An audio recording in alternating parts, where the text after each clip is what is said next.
Bonjour à tous, je vous retrouve aujourd'hui avec une création cette fois-ci spéciale Noël dans le cadre de ma série de vidéos un mois avant Noël, 4 semaines, 4 créations.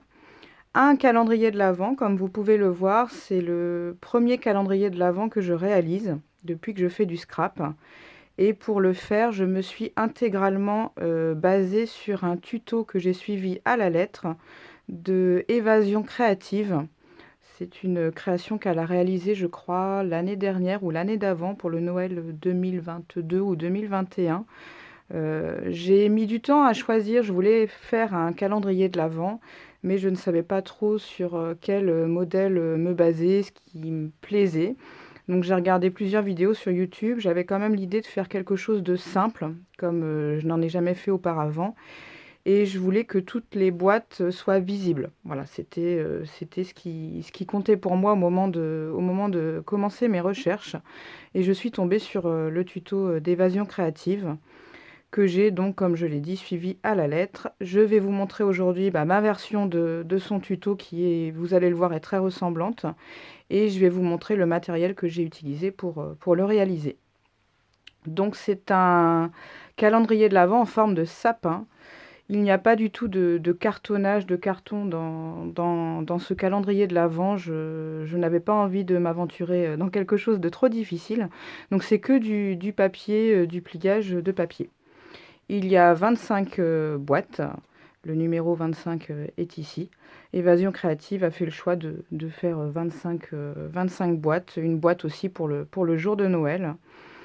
Donc une forme de sapin et en décoration, vous avez un ruban et un nœud sur le dessus. Voilà.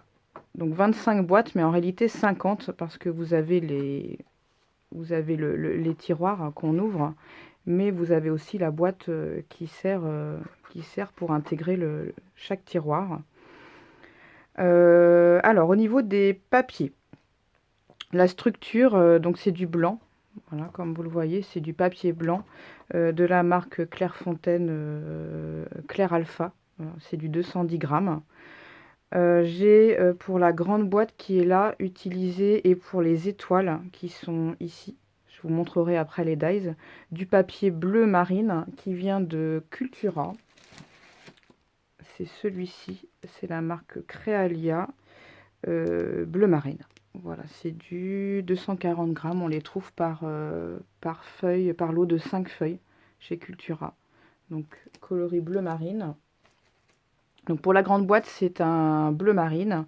Et pour le reste de la structure, c'est du blanc, blanc normal. Au niveau des papiers à motifs, les papiers fantaisie, euh, j'ai utilisé ce bloc-là qui vient de chez Action.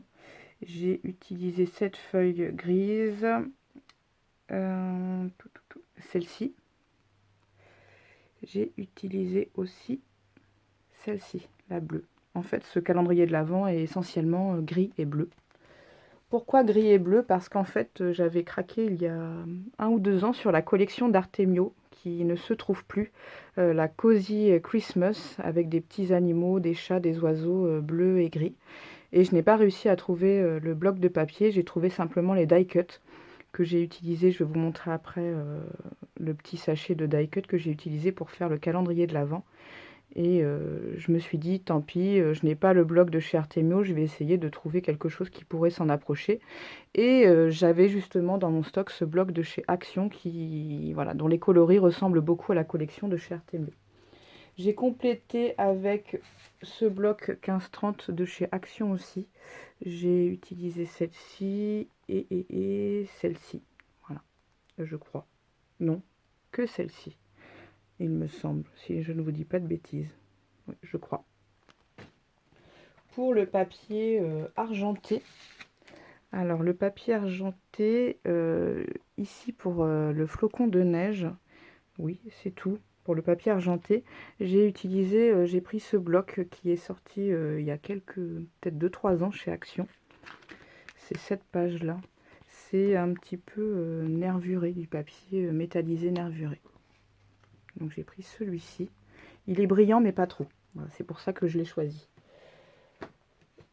Au niveau des numéros, Donc les numéros du calendrier de l'Avent. Excusez-moi, je vous baisse un petit peu. Tous les numéros, je les ai faits dans du papier qui provient de chez Clairefontaine, la collection Pollen.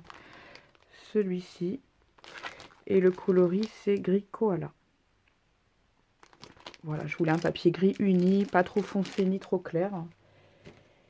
Je crois que c'est tout au niveau des papiers, il me semble. Oui, et les petites étoiles qui sont dessous sont faits aussi avec le petit bloc, celui-ci.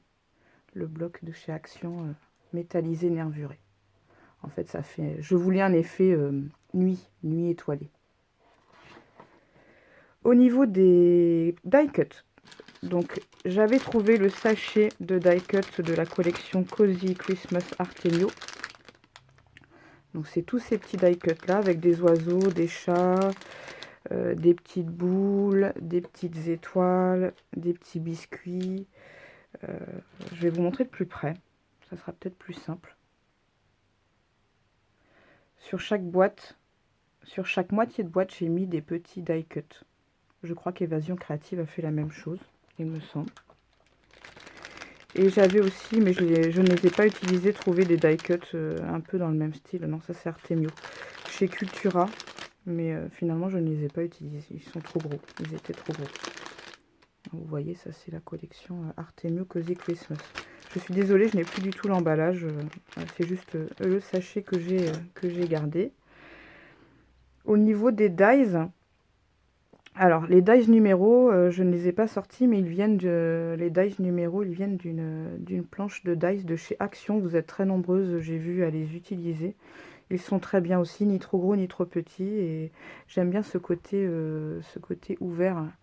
Les numéros sont ouverts à l'intérieur. J'aime beaucoup, ça fait un effet simple mais travaillé. Les dies flocons, c'est une planche que j'avais achetée chez AliExpress. Une planche de matrice de découpe de dies avec plusieurs tailles de flocons. J'ai utilisé celui-ci. Pour les étoiles, j'ai utilisé... Donc les étoiles, en fait, vous avez une superposition. Sur la moitié des boîtes, vous avez une superposition d'étoiles, de flocons avec le numéro par-dessus. Idée d'évasion créative. Donc j'ai utilisé ce dies étoile qui vient de chez Action. Voilà, qui est sorti il y a quelques années, je crois. Excusez-moi, vous entendrez peut-être ma petite chatte qui a faim. Elle va attendre un petit peu avant d'avoir les croquettes. Et je crois qu'au niveau des dies, c'est tout, il me semble. Au niveau de l'intérieur, j'ai suivi exactement la même conception qu'Évasion Créative. J'ai fait un fond, je vais vous approcher un petit peu. J'ai fait un fond avec des tampons et de l'encre. J'ai presque fait la même chose qu'elle. Voilà, un chalet dans la montagne, une carte, une petite biche, un petit cerf avec une mousse 3D dessous. Voilà, des tamponnages de sapin en gris et en bleu, des flocons, des étoiles. C'est pas tout à fait la même chose qu'Évasion Créative, mais en tout cas l'esprit y est. Pour les encres, j'ai utilisé ces deux encres là qui viennent de chez Action, la Pearl Grey, donc un gris clair, mat, et un bleu Bright Eyes, un bleu brillant, voilà, métallique ink. Je sais pas si vous verrez bien, voilà, celle-ci, un bleu métallisé. Donc c'est les deux encres que j'ai utilisées pour faire ce fond avec les tampons. Je ne sais pas si je vous ai tout dit pour la réalisation de ce calendrier de l'Avent. Je vais vous montrer d'un petit peu plus près. Alors vous le verrez, il n'est pas parfait au niveau de la conception. Comme je vous le dis, c'est le premier que je fais. Donc les boîtes, tout ça, c'était pas, je n'en avais jamais fait auparavant. Donc c'est pas forcément très simple la première fois. Voilà pour ce calendrier de l'Avent entièrement réalisé à partir du tuto d'évasion créative. Je vais vous faire une autre vidéo parce que j'en ai fait un deuxième dans un tout autre coloris. Le deuxième, il est blanc, noir, doré. Donc je vais vous faire une deuxième vidéo pour vous montrer le deuxième calendrier de l'Avent que j'ai réalisé suite à celui-ci, une à 2 semaines après. Voilà, si vous avez des questions, des commentaires, des remarques sur des choses que j'aurais oublié de vous dire, n'hésitez pas. En attendant, je vous souhaite une belle fin de journée et je vous dis à bientôt pour une nouvelle création.